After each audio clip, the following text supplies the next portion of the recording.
calon presiden nomor urut 2, Bapak Prabowo Subianto untuk menyampaikan visi misi dan program kerja. Waktu Bapak 4 menit dimulai dari Anda berbicara. Bismillahirrahmanirrahim. Assalamualaikum warahmatullahi wabarakatuh. Shalom, Om Swastiastu, Namo Buddhaya. Saudara-saudara sekalian, Prabowo Gibran memiliki rencana besar yang kita beri nama strategi transformasi bangsa.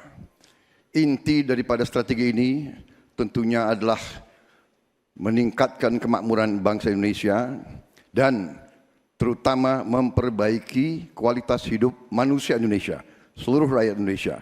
Salah satu proyek strategis kita intinya adalah memberi makan bergizi untuk seluruh anak-anak Indonesia, termasuk yang masih dalam kandungan ibunya.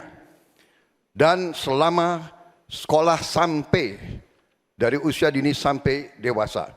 Ini akan mengatasi angka kematian ibu waktu lahir. Ini akan mengatasi kurang gizi anak, stunting.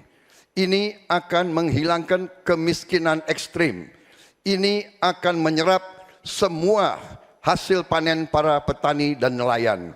Ini akan meningkatkan pertumbuhan ekonomi kita minimal sekitar 1,5 sampai 2%. Dengan demikian kita mengatasi masalah-masalah fundamental dalam memperbaiki kualitas hidup rakyat Indonesia menuju kepada menghilangkan kemiskinan dari bumi Indonesia.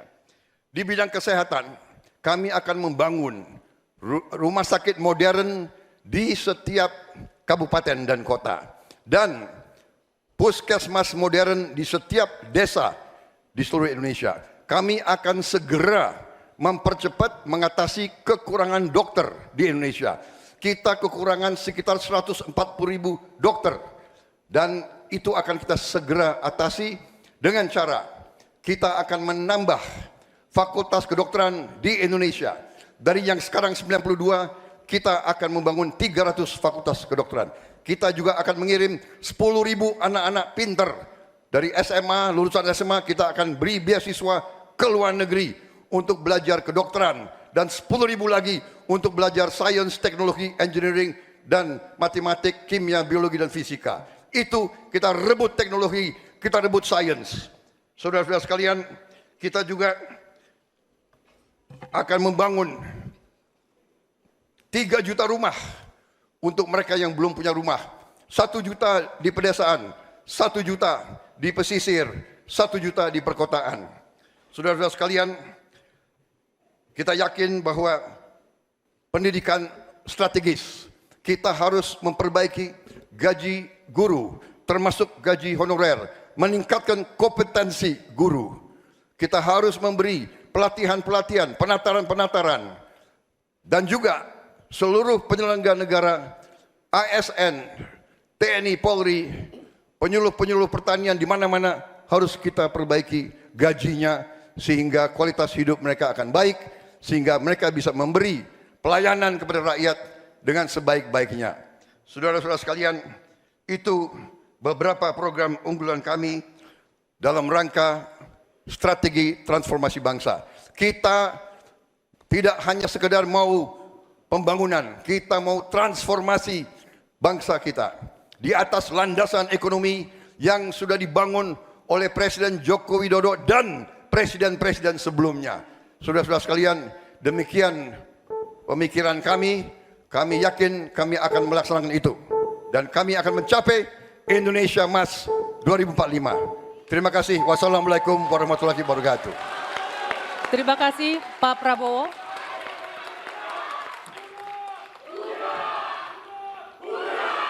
Mohon tenang, Bapak-bapak. Selanjutnya, calon presiden nomor urut 3, Bapak Ganjar Pranowo untuk memaparkan visi misi dan program kerja. Waktu Bapak 4 menit dimulai saat Bapak berbicara. Silakan. Assalamualaikum warahmatullahi wabarakatuh. Selamat sore, salam sejahtera untuk kita semuanya. Om Swastiastu, Namo Buddhaya, Shalom, Rahayu. Membangun Indonesia yang beradab, kita mulai dari 3 bagian. Kita punya kepribadian dalam kebudayaan dan itu mesti masuk di dalam jiwa insan Indonesia. Dan tentu saja kesehatan menjadi yang pertama.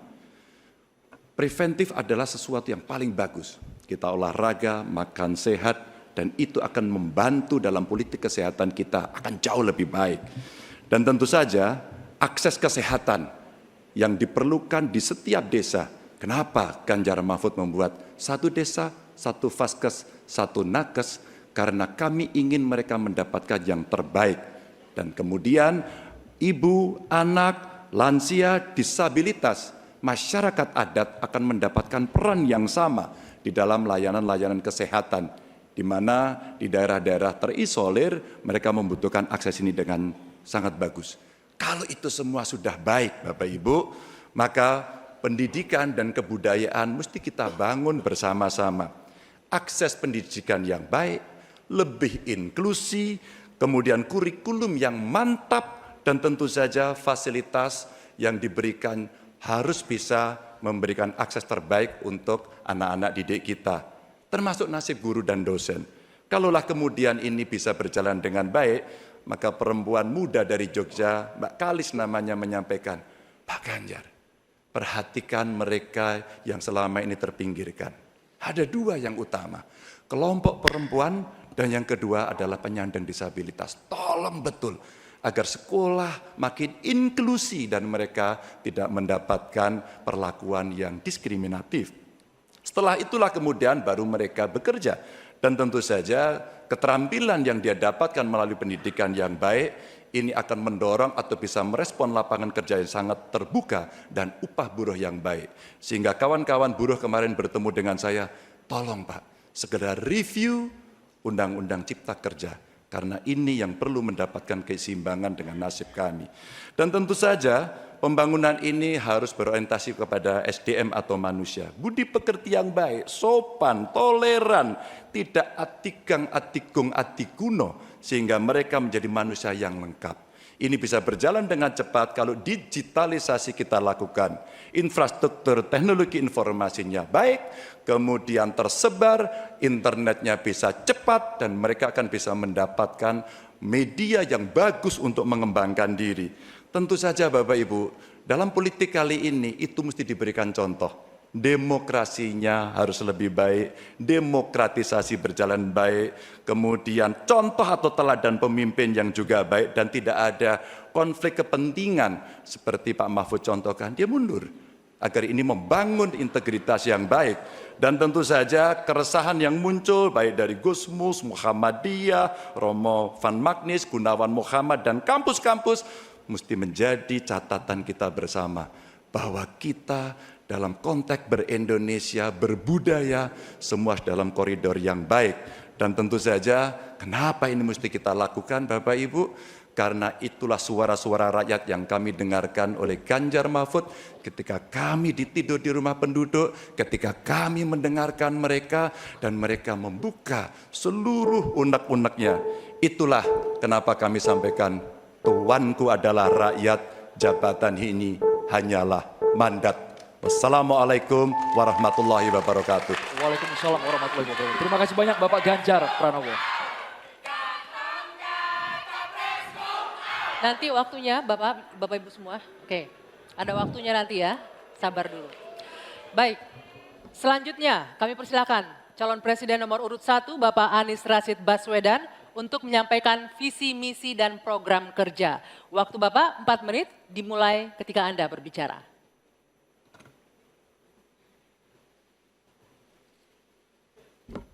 Assalamualaikum warahmatullahi wabarakatuh. Selamat malam, salam sejahtera untuk kita semua. Ibu, Bapak, saudara-saudara sebangsa setanah air yang sangat saya cintai. Persoalan terbesar bangsa kita hari ini, republik kita hari ini adalah ketimpangan, ketidaksetaraan, ketidakadilan. Ketimpangan antara Jakarta dan luar Jakarta, Jawa, luar Jawa, kaya, miskin. Desa, kota, pendidikan umum, pendidikan agama, pendidikan kejuruan, dan pendidikan teknis. Ini semua adalah ketimpangan yang hari ini menjadi fenomena membahayakan bagi Republik ini. Bahkan di bidang perekonomian, segelintir orang menguasai sebagian besar perekonomian kita. Ketika Republik ini didirikan, para pendirinya 60-an orang anggota BPUPKI, mereka adalah orang-orang terdidik, mereka adalah kaum yang privilege, tapi mereka mendirikan Republik untuk semua, bukan mendirikan Republik untuk kepentingan dirinya, golongannya, ataupun keluarganya. Mereka mendirikan ini untuk semuanya. Kekuasaan yang dibangun untuk memberikan kesempatan kepada semua. Sekarang kita jauh dari cita-cita Republik ini. Ketika para pendiri itu kaum intelektual, mereka memilih berjuang di jalur politik. Saya berangkat sebagai pengajar, mendapat panggilan tugas di wilayah politik. Kami akan membawa gagasan pendiri Republik untuk kembali mewarnai Republik ini. Untuk bisa mengarahkan Republik ke depan agar kembali pada format awal. Apa masalah hari ini?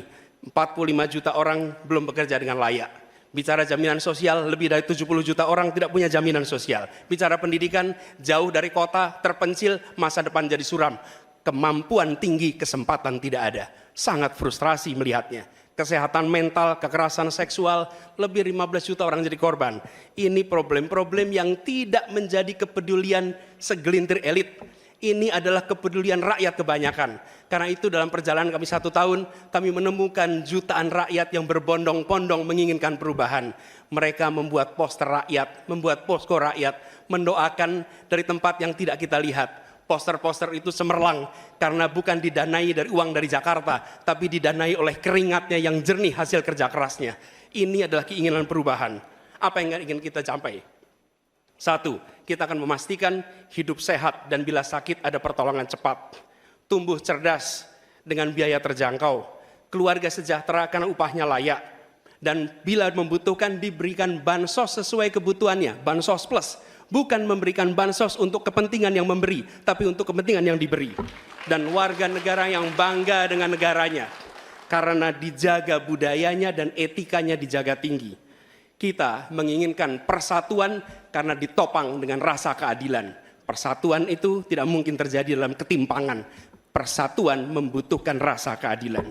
Karena itu misi kami tegas mewujudkan bangsa yang sehat, yang cerdas, yang sejahtera, berbudaya dan bersatu.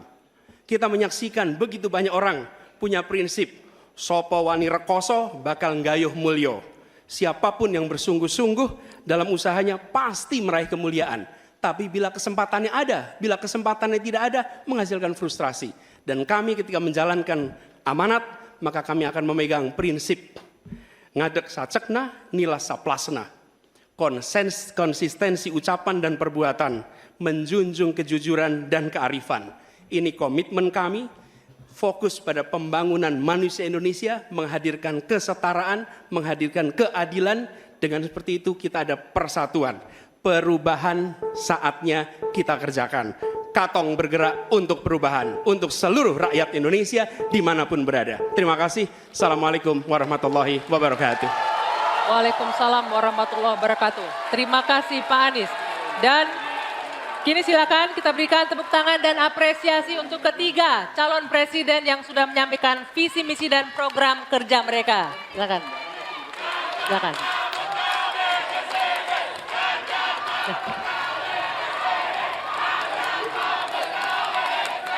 Hadirin sekalian, sesaat lagi kita akan masuk ke segmen memperdalam visi, misi, dan program kerja para calon presiden yang telah disampaikan. Untuk itu tetaplah bersama kami di debat kelima calon presiden tahun 2024. Ya pemirsa, Anda kembali menyaksikan debat kelima calon presiden pemilu tahun 2024. Dengan subtema pendidikan, kesehatan, ketenagakerjaan, kebudayaan, teknologi informasi, kesejahteraan sosial, dan inklusi. Dan pada segmen ini, calon presiden akan menjawab pertanyaan yang telah dibuat oleh tim panelis. Untuk itu, kami undang terlebih dahulu paslon untuk menuju ke podium kembali. Silakan.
akan memberikan pertanyaan kepada calon presiden nomor urut 2, Bapak Prabowo Subianto.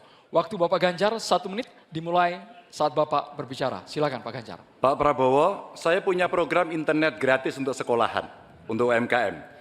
Tapi ada yang menarik Pak, di Pontianak pada tanggal 20 Januari Bapak menyampaikan bahwa orang yang menginginkan internet gratis itu, maaf ini Pak, otaknya lambat. Padahal biasanya mereka otaknya cemerlang gitu. Di sisi lain ketika Bapak menyampaikan itu, cawapres Bapak bicara IoT, hilirisasi digital, dan banyak program yang sebenarnya berbau digital. Padahal Pak dengan internet gratis dan coveragenya bagus ini bisa mengatasi kesenjangan. Data pendidikan, kesehatan, kemiskinan, hampir semuanya ada. Nah ini dari BPS juga sudah menyampaikan Pak bahwa kondisi ketimpangan digital ini sangat tinggi di tempat kita. Pertanyaan saya kepada Pak Prabowo, setuju tidak Bapak untuk memperbaiki ketimpangan digital ini dan bagaimana caranya? Waktunya habis Bapak. Kami persilakan, sebentar mungkin, Bapak. Kami persilakan kepada calon presiden nomor urut 2 Bapak Prabowo Subianto untuk jawab pertanyaan dari Bapak Ganjar Pranowo. Durasinya 2 menit dimulai saat Bapak mungkin berbicara. tidak lengkap yang Bapak dengar ucapan saya. Yang saya katakan adalah yang mana yang lebih penting, internet gratis atau makan gratis untuk orang yang sedang susah, untuk orang miskin, untuk orang kalangan bawah. Itu yang saya maksud. Kalau internet gratis, ya saya setuju, tapi jangan internet gratis lebih dipentingkan daripada makan gratis. Makan ini mutlak untuk rakyat kita. Mereka harus makan, anak-anak harus makan, orang miskin harus makan. Itu maksud saya. Kalau internet gratis bagus untuk ketimpangan digital dan sebagainya. Saya sependapat. Mungkin ada yang lapor ke Bapak kurang lengkap. Saya kira itu mungkin ya. Tapi saya tidak bermaksud bahwa internet gratis itu tidak penting. Tidak. Kalau dibandingkan dengan makan gratis. Makan gratis bagi saya strategik mengatasi banyak masalah. Saya kira itu jawaban saya. Terima kasih. Masih ada waktu Bapak? Saya kira saya sudah jawab. Baik. Ya. Selanjutnya kami persilakan. Mohon tenang hadirin sekalian, kami persilakan kepada calon presiden nomor urut 3, Bapak Ganjar Pranowo untuk menanggapi. Inilah jawaban hebatnya dari kalau 1 menit coverage Bapak. internetnya bagus Pak. Jejak digital tidak akan pernah hilang Pak Prabowo. Maka statement Bapak yang hari ini mencoba mengklarifikasi rasa-rasanya di publik sudah lewat Pak. Karena pertanyaan Bapak itu sangat clear dan membandingkan itu. Maka kalau kita berbicara bahwa orang yang pilih internet gratis otaknya maaf lambat, saya kira statement itu sangat sadis. Dan tentu saja apa yang mesti kita lakukan Pak, ada kurang lebih 12.000 desa yang masih blank spot. Padahal kita ingin mendigitalisasi banyak hal untuk memberikan fasilitas, ya pendidikan, ya kesehatan, ya. Dan 2 kementerian ini yang kita siapkan hari ini untuk jadi contoh. Kenapa? Karena relatif datanya lengkap. Kalau kemudian kita ingin membuat negara ini maju jauh lebih cepat. Terima kasih. Kami persilakan kepada Capres nomor 2, Bapak Prabowo untuk menanggapi jawaban dari Bapak Ganjar Pranowo. Waktu Bapak 1 menit dimulai saat Maaf berbicara. Pak Ganjar, saya tegaskan kembali. Dalam konteks internet gratis, kalau dibandingkan dengan makan gratis, mana yang lebih diprioritaskan? Maksud saya adalah makan gratis diprioritaskan. Bukan berarti internet gratis tidak penting. Sama sekali tidak. Saya apabila jadi presiden, saya akan bawa internet gratis ke seluruh desa di seluruh Indonesia. Jelas itu. Tapi makan gratis untuk anak-anak Indonesia dan ibu-ibu hamil itu strategik, itu utama bagi saya. Terima kasih. Masih ada waktu Bapak, ingin dimanfaatkan?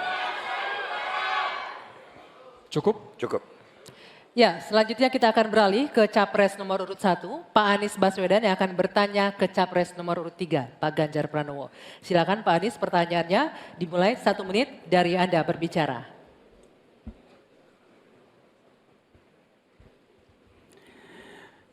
Pak Ganjar, ini pertanyaan saya terkait UKT yang mahal itu. kampus memang seharusnya merdeka dan memerdekakan. Dan kampus merdeka itu baik, tapi bukan berarti merdeka untuk menaikkan ongkos. Bukan berarti menggunakan segala cara untuk bisa mendapatkan dana dari mahasiswanya. Nah, belakangan kita mendengar fenomena ini. Bahkan ada yang kesulitan membayar UKT sampai harus malah dianjurkan untuk menyelesaikan lewat pinjol. Nah, bagaimana pendapat dan pandangan Pak Ganjar melihat problem pendidikan tinggi di Indonesia ini? Silakan Pak Ganjar. Ya, silakan waktunya 2 menit Pak Ganjar untuk menjawab. Terima kasih Pak Anies. Yang pertama, hentikan liberalisasi pendidikan. Hentikan hari ini. Berikanlah kepada para mahasiswa kita proporsi yang benar. Kenapa Ganjar Mahfud punya program 1 keluarga miskin, 1 sarjana, agar mereka tidak direpotkan pada persoalan ini. Dan Pak Anies tadi betul, ikhtiar para mahasiswa hari ini agar dia tetap bisa sekolah adalah ngutang. Dan pinjol ternyata menjadi problem, dan saya sepakat, kami diskusi beberapa waktu lalu dengan para mahasiswa di Jogja, ini menjadi cerita utama. Pak Ganjar, apa kemudian yang bisa kita dapatkan ketika kemudian kita harus memacu diri agar nasib kami jauh lebih baik? Karena kami tidak bisa mendapatkan akses yang mudah di situ. Saya ingin mengangkat kembali sebenarnya. Dulu, era senior-senior saya, senior-senior kita saya kira, termasuk kakak saya sendiri, dia punya KMI kalau tidak salah waktu itu, Kredit Mahasiswa Indonesia. Dan kalau tidak salah kakak saya sampai hari ini ijazahnya tidak pernah diambil juga. Karena itu dia lulus menggunakan kredit yang sangat murah, diberikan skim oleh pemerintah, dan modelnya seperti Yarnen, bayarnya setelah panen. Panennya apa? Ketika dia sudah lulus. Maka liberalisasi yang mesti dihentikan ini menurut saya mesti juga diimbangi dengan proporsionalitas kepada mana yang mampu dan mana yang kurang mampu. Yang kurang mampu mesti mendapatkan intervensi dari pemerintah, dan tentu saja apa yang mesti dikerjakan oleh perguruan tinggi pun dia harus bisa menunjukkan bahwa UKT ini dengan klaster-klaster pembiayaan seperti ini diperuntukkan untuk kalangan yang memang sesuai dengan strata mereka. Begitu. Cukup? Baik. Saya berikan kesempatan berikutnya untuk Pak Anies menanggapi jawaban dari Capres nomor 3, 1 menit. Silakan dimulai dari Anda bicara. Ya, terima kasih. Bagus Pak Ganjar.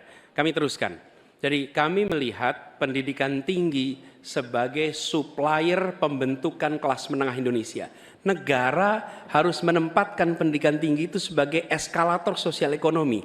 Jadi kalau cara pandangnya begitu, maka biaya pendidikan tinggi ada 2 penyedianya. 1 orang tua, 1 negara. Nah, unsur negara harus lebih besar. Negara ambil alih biaya itu. Bukan justru malah dibebankan ke universitas. Supaya apa? Dosen, pimpinan universitas bekerja pada pendidikannya, pengajarannya, penelitiannya, pengabdian masyarakat. Biayanya negara yang masuk. Ini sebagai investasi. Nanti negara itu dapatnya pendapatan dari mana? Ketika mereka menjadi kelas menengah, mereka bekerja, mereka memberikan pajak bagi negara, tapi bukan pendapatan ketika mereka sedang sekolah. Jadi negara menciptakan universitas sebagai eskalator sosial ekonomi. Itu kira-kira juga dilakukan. Baik, kami berikan kesempatan terakhir untuk Capres nomor 3 memberikan tanggapan dari respon Pak Anies. Silakan Pak Ganjar, 1 menit dari Anda berbicara.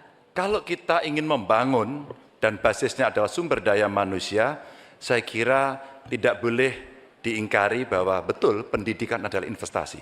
Jangan dihitung-hitung sebagai sebuah kos. Maka kalau kemudian saya mau berbagi pengalaman di Jawa Tengah, kenapa saya cari keluarga miskin agar anaknya bisa sekolah langsung kerja. Kami mulai dari SMK karena alhamdulillah kami mampu untuk mengcover itu. Ada SMK Jateng, mereka sekolah 3 tahun dan lulus. Kami ingin tingkatkan ini. Kemana? Ke perguruan tinggi. Agar mereka kemudian bisa jauh lebih baik lagi. Dengan cara itu, ruang-ruang publik kehadiran negara, khususnya dalam bidang pendidikan inilah yang bisa kita berikan kepada mereka. Hari ini yang kita tuju adalah bagaimana kebijakan ini berpihak kepada yang lemah. Apakah itu si miskin, apakah itu kelompok perempuan, apakah itu penyandang disabilitas, sehingga mereka bisa mendapatkan akses pendidikan tinggi dengan murah. Baik, silakan selanjutnya. Selanjutnya hadirin sekalian, calon presiden nomor urut 2 Bapak Prabowo Subianto, kami persilakan untuk bertanya kepada calon presiden nomor urut 1 Bapak Anies Baswedan. Waktu Bapak 1 menit dimulai saat Bapak berbicara. Pak Anies, kita mengerti tadi bahwa angka kematian atau usia hidup Indonesia termasuk cukup memprihatinkan, dan ini masalahnya adalah karena kekurangan dokter. Apakah Bapak setuju dengan gagasan saya untuk secara besar-besaran mengirim 10.000 anak-anak kita ke luar negeri dengan beasiswa penuh untuk belajar kedokteran dan sains, teknologi, dan engineering mathematics sebagai langkah darurat untuk mengatasi kesulitan ini dalam waktu yang sesingkat-singkatnya. Terima kasih. Masih ada waktu Bapak? Cukup? Silakan Bapak Anies Baswedan untuk langsung menjawab pertanyaan dari Bapak Prabowo Subianto. Waktu Bapak 2 menit untuk menjawab, silakan. Ya, prinsip untuk meningkatkan kompetensi kami setuju Pak. Karena kompetensi yang meningkat bagaimanapun juga akan bermanfaat. Nah, isunya adalah kita harus melihat apa yang menjadi urgen hari ini. Dan di situ harus berbicara dengan siapa? Berbicara dengan stakeholder. Negara punya kewenangan, tapi sekali lagi pengetahuan dan situasi di lapangan kita harus berbicara dengan stakeholder. Siapa itu? Asosiasi profesi, kemudian Kementerian Kesehatan, dinas di daerah, kemudian para aktivis, para pengamat, para pakar. Kumpulkan datanya, lihat apa yang menjadi kebutuhan. Sehingga kita bukan meloncat langsung ini adalah yang dibutuhkan. Kenapa? Karena seringkali yang kita anggap sebagai kebutuhan belum tentu di lapangan itu menjadi kebutuhan. Tapi prinsip pengembangan kompetensinya setuju Pak. Dan bila memang diharuskan untuk belajar ke luar negeri, maka go ahead. Tapi bila dibalik, profesor yang dibawa ke sini, institusinya dibawa ke sini juga tidak masalah. Karena dengan begitu proses belajar itu akan terjadi. Jadi kami melihat pengembangan kompetensi itu baik. Jangan, tapinya memastikan sesuai dengan data yang ada supaya apa yang kita investasikan bisa menjawab kebutuhan. Jadi ada unsur pentingnya, ada unsur urgensinya.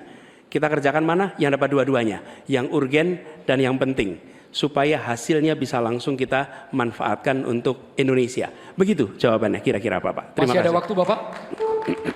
Cukup? Ingin dimanfaatkan?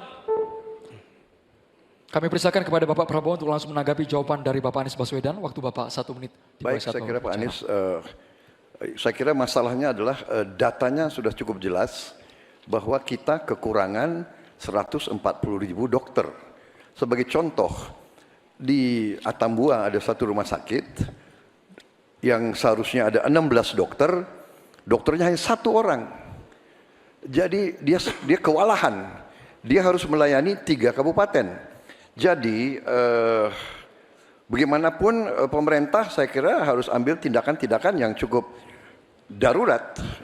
Dan untuk itu menurut kami ya, kita harus ambil langkah-langkah berani, mengirim sebanyak mungkin. Tapi saya setuju juga mengundang profesor-profesor untuk mengajar di kita.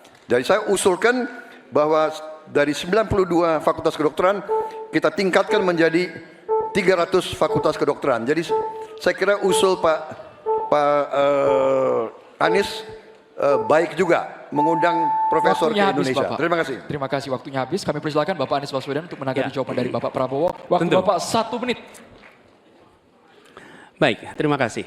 Jadi, tapi ini juga Pak Prabowo yang saya hormati, kita banyak memberikan perhatian pada aspek kuratifnya. Itu memang betul, harus dikerjakan.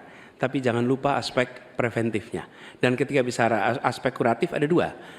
Satu adalah soft infrastructure, tadi tenaga medisnya. Yang kedua hard infrastructure-nya. Apa itu? Misalnya nih, 15 dari 38 provinsi belum memiliki rumah sakit kelas A. Ini harus dibangun. Kemudian 171 kecamatan di 8 provinsi ini belum memiliki puskesmas. Jadi kita harus memikirkan dua-duanya, Pak. Soft infrastructure, manusianya, hard infrastructure, dan jangan lupa itu semua adalah efek dari pola hidup yang tidak, salah satunya efek pola hidup yang tidak sehat. Karena itulah promotif preventif itu penting, sehingga kita tidak hanya mengobati tapi juga mencegah. Demikian. Baik, Ya. terima kasih Bapak. Baik, berakhir sudah sesi tanya jawab antar calon presiden. Kita masih akan lanjutkan lagi, tapi silakan beri tepuk tangan yang meriah dulu untuk sesi tanya jawab 3 calon presiden ini. Oke.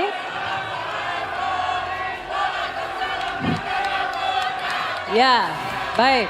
Bapak, Ibu, dan juga hadirin, sudah ada 3 fase yang kita lewati. Mulai dari menyampaikan visi, misi, dan program kerja. Kemudian menjawab pertanyaan dari panelis dan berinteraksi satu sama lain. Masih ada 1 sesi lagi. Kita akan mendengarkan bersama pernyataan penutup Ya, dari tapi masing-masing calon itu presiden. nanti. Bu Dian, ya. Betul, tahan dulu, kami akan kembali. Hadirin sekalian dan juga pemirsa, ini merupakan segmen terakhir di debat kelima malam hari ini. Ya, benar sekali. Dan di segmen ini kita akan sama-sama mendengarkan pernyataan penutup atau closing statement dari ketiga calon presiden. Untuk itu kami mengundang bukan hanya pasangan calon presiden tetapi juga calon wakil presiden untuk sama-sama menuju ke podium. Kami mohon kepada calon presiden dan juga calon wakil presiden untuk sama-sama menuju ke atas panggung. Kita akan dengarkan bersama pernyataan penutup yang akan disampaikan hanya calon presiden yang akan menyampaikan pernyataan penutup. Ya, baik. Mohon tenang sebentar ya. Sebentar lagi.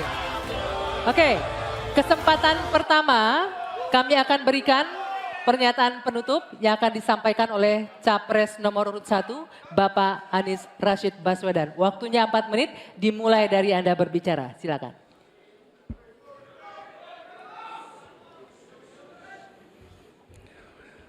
Assalamualaikum warahmatullahi wabarakatuh. Ibu, Bapak, saudara sebangsa yang saya cintai. Selama 1 tahun lebih kami berkeliling Indonesia, berjumpa dengan jutaan rakyat. Mereka datang bukan mengharap bayaran, mereka datang membawa harapan. Mereka menginginkan ada perubahan, kondisi hidup yang lebih baik, bisa lebih makmur. Orang tua yang di malam hari melihat anaknya tidur dalam kondisi miskin, dia melihat sambil membayangkan, akankah anak saya tetap miskin seperti ini kelak? Bisakah mereka hidup lebih baik? Kami berjuang untuk perubahan agar orang tua yang miskin itu bisa melihat anaknya tidur sambil berkata, syukur alhamdulillah walau saya miskin, walau saya kelas menengah, tapi negara hadir untuk membantu anak saya punya masa depan yang cerah. Perjalanan ini perjalanan spiritual bagi kami. Setiap jabat tangan, setiap pelukan membawa pesan yang mereka sampaikan sebagai titip. Kami ingin Indonesia yang lebih baik, kami ingin Indonesia yang lebih adil. Dan kami tahu Tuhan yang Maha Kuasa, Allah Subhanahu wa Ta'ala, menginginkan kekuasaan yang welas asih, yang cinta kasih.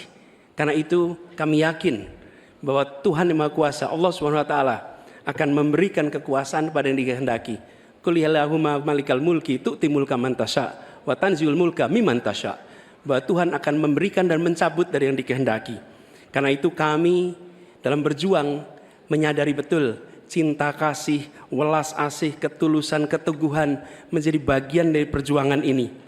Kami menemukan orang-orang yang bertugas di lapangan bersama kami, TNI, polisi, ASN, kepada mereka kami sampaikan rasa terima kasih yang luar biasa. Dan kami akan perhatikan mereka untuk bisa hidup lebih baik setiap tahunnya nanti. Kita juga menyaksikan ada yang menolak ini, yang hidup dari ketimpangan ini, yang justru merasakan kekuasaan dari ketimpangan ini. Itu yang akan kami lawan. Tapi kami tidak melawan dengan kebencian, kami tidak melawan dengan rasa ketidaksukaan. Kami akan membawa ini dengan spirit Surodiro Joyo Diningrat, lebur dining pangastuti, bahwa segala angkara murka akan kalah oleh kebaikan. Merah putih di atas semuanya.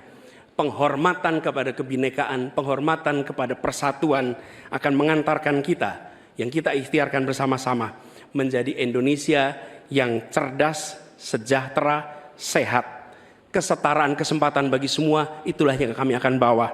Setara bagi siapa? Laki perempuan, kaya miskin, kota desa, mereka yang berpendidikan umum, madrasah, pesantren, agama apapun, suku apapun. Dan kami akan tegaskan, negara tidak berdagang dengan rakyat, negara tidak pelit dengan rakyat, negara tidak berpaling dari yang papa, negara yang penuh cinta kasih kepada semuanya, negara yang hadir dengan perasaan yang halus, yang rahman, yang rohim kepada semua, yang merangkul dengan perasaan cinta, sebagai orang tua bagi anak-anaknya, sebagai abah bagi anak-anaknya semua, yang mencintai semua dengan sepenuh hati, memperhatikan yang paling bawah untuk meningkat kesejahteraannya, agar apa? Tengah terangkat. Bila yang di bawah terlupakan, yang di tengah pun akan terlupakan, terhimpit. Karena itu pesan yang kami bawa adalah pesan negara yang menyayangi, negara yang welas asih, dan negara yang membereskan soal ketimpangan, negara yang membereskan soal ketidakadilan, membesarkan yang kecil tanpa mengecilkan yang besar, menguatkan yang lemah tanpa melemahkan yang kuat. Mari Katong lakukan perubahan. Terima kasih. Assalamualaikum warahmatullahi wabarakatuh. Selanjutnya kita ke calon presiden nomor urut 2, Bapak Prabowo Subianto, untuk menyampaikan pernyataan penutup. Waktu Bapak 4 menit dimulai saat Bapak berbicara. Bismillahirrahmanirrahim. Saudara-saudara sebangsa dan setanah air, kita baru saja beberapa bulan ini melaksanakan kampanye yang penuh dengan semangat, penuh dengan kontestasi, kadang-kadang penuh dengan kata-kata yang keras. Tetapi itikat kita baik. Saya kira 3 paslon semuanya ingin yang terbaik untuk rakyat Indonesia. Karena itu, saya atas nama Prabowo Gibran dan atas nama Koalisi Indonesia Maju minta maaf kepada paslon 1, Pak Anies, Pak Muhaimin, dan paslon 3, Pak Ganjar dan Pak Mahfud, seandainya dalam kampanye ini ada kata-kata kami atau perbuatan kami yang kurang berkenan, kami mohon maaf yang sebesar-besarnya. Kami juga mohon maaf kepada KPU seandainya kami juga bertindak yang kurang pas. Keinginan kita adalah untuk berbuat yang terbaik dan kami selalu berjuang untuk yang terbaik. Saudara-saudara sekalian, yang penting kita harus membangun dan menegakkan kerukunan, persatuan, kekeluargaan di antara semua unsur dan semua kalangan bangsa Indonesia. Terutama adalah kerukunan di antara pemimpin-pemimpin Indonesia. Saya tetap menganggap Mas Anies, Mas Muhaimin, Pak Ganjar, Profesor Mahfud adalah saudara-saudara saya sendiri. Kita berjuang untuk bangsa Indonesia, kita berjuang karena cinta kita kepada rakyat Indonesia. Saudara-saudara sekalian, manakala Prabowo Gibran dan Koalisi Indonesia Maju atas izin Tuhan Yang Maha Besar, Tuhan Yang Maha Esa, menerima mandat dari rakyat, kita akan jadi pemimpin nasional untuk seluruh rakyat Indonesia. Saya akan jadi presiden untuk seluruh rakyat Indonesia, termasuk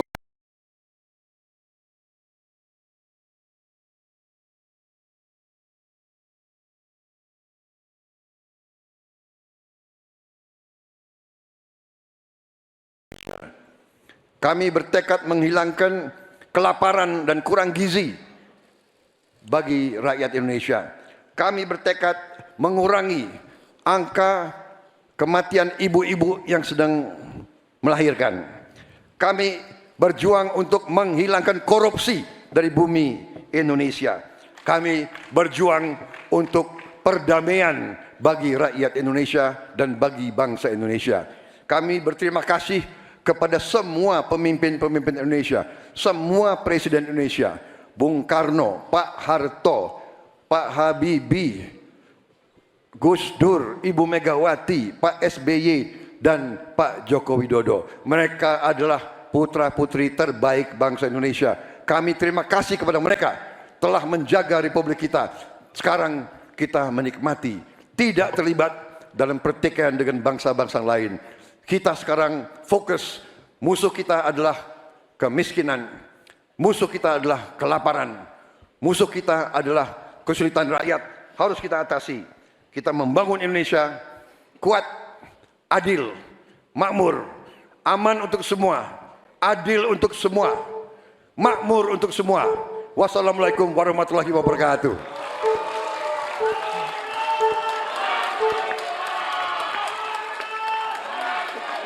Ya, pernyataan penutup selanjutnya akan disampaikan oleh calon presiden nomor urut 3 kepada Bapak Ganjar Pranowo. Kami persilakan 4 menit waktunya dimulai dari Anda berbicara. Bapak Ibu yang sangat saya hormati, saya dan Pak Mahfud punya 3 janji. Taat kepada Tuhan, patuh kepada hukum dan keadilan, dan setia kepada rakyat. Kenapa ini harus saya sampaikan? Selama kita berkeliling, kita mendengarkan baik-baik apa yang rakyat sampaikan. Mereka sampaikan, saya catat dalam 3 hal.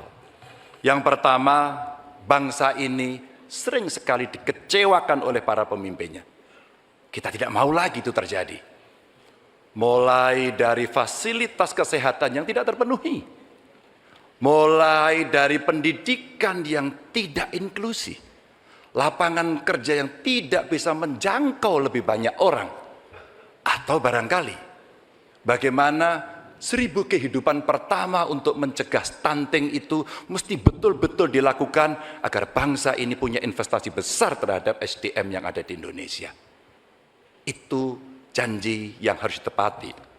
Kita tidak boleh lagi membiarkan kekecewaan itu terulang dan kemarahan rakyat kemudian muncul, lalu mereka menjadi apatis. Dan kali ini beri suara Anda kepada calon yang konsisten, yang visioner, yang mampu mendengarkan rakyat, negarawan, reformis, dan tidak punya persoalan. Selanjutnya, kita harus menjaga proses politik demokrasi dengan baik. Kita mesti melawan politik dinasti itu yang didukung oleh mereka yang statementnya sangat terbuka, menguasai 1/3 kekayaan Indonesia. Sungguh-sungguh rakyat merasa terluka karena statement itu. Dan yang mengutamakan kepentingan keluarga menjadi di atas kepentingan segalanya. Hari ini kampus berbicara, masyarakat sipil berbicara, dan kita sedang diingatkan agar trek demokrasi bisa berjalan dengan baik. Dan jangan biarkan KKN subur kembali di Indonesia. Kita mesti tegas untuk menegakkan hukum. 5 tahun yang lalu dalam debat Capres 2019 saya tim kampanye Joko Widodo. Beliau menyampaikan dan kita diingatkan untuk tidak memilih calon yang punya potongan diktator dan otoriter. Dan yang punya rekam jejak pelanggar HAM. Yang punya rekam jejak untuk melakukan kekerasan. Yang punya rekam jejak masalah korupsi. Saya sangat setuju apa yang beliau sampaikan, agar kriteria ini menjadi pegangan kita semua dalam memilih pemimpin. Dan yang ketiga, saya berjanji bersama Pak Mahfud jika terpilih bersama Pak Mahfud memimpin Republik ini, kami tidak akan mengecewakan rakyat. Rakyat merupakan sumber energi kami, ruang-ruang terbuka yang mesti diakomodasi. Mereka adalah detak jantung kami. Mandat rakyat adalah amanah suci buat kami. Dan bismillahirrahmanirrahim, kita mulai sebuah era baru Indonesia, era di mana tidak satu rakyat pun ditinggalkan. No one left behind. Dan terima kasih kepada seluruh rakyat Indonesia yang telah memberikan inspirasi, menitipkan harapan kepada pundak kami berdua untuk memilih nomor 3, Ganjar Mahfud, dan insya Allah Indonesia pasti lebih baik. Terima kasih untuk kawan-kawan partner saya, pasangan nomor 1 dan 2. Kami senang hari ini kita bisa berdiskusi, bisa berdebat, dan kita berada pada posisi yang sama-sama saling menghormati. Terima kasih rakyat untuk Indonesia yang lebih baik. Wassalamualaikum warahmatullahi wabarakatuh. Itulah pernyataan penutup dari masing-masing pasangan calon. Kami mohon kepada ketiga pasangan calon presiden dan juga calon wakil presiden untuk tetap berada di atas panggung. Kami juga mengundang Ketua KPU, anggota KPU, Sekretaris Jenderal KPU untuk menuju ke panggung. Bersama-sama kita akan Tenang sebentar, menyanyikan. belum selesai. Tenang, Hadirin sekalian, kami mohon tenang. sebentar. Kita akan langsung sama-sama menyanyikan. Mohon sebentar, kita akan menyanyikan lagu Padamu Negeri sejenak. Oke? Hadirin sekalian, kita akan sama-sama menyanyikan lagu Bagimu Negeri yang dilanjutkan dengan foto bersama. Ini luar biasa ya Andro ya. Debat berlangsung dengan sangat tertib. Seluruh visi, misi dan program kerja harapannya terelaborasi dengan baik malam hari ini. Baik, Bapak-bapak sekalian, Bapak Ibu, kami persilakan kita akan menyanyikan lagu Padamu Negeri yang kemudian akan dilanjutkan dengan foto bersama. Lagu Bagimu Negeri. Demikian berakhir sudah seluruh rangkaian debat kelima calon presiden pemilu tahun 2024.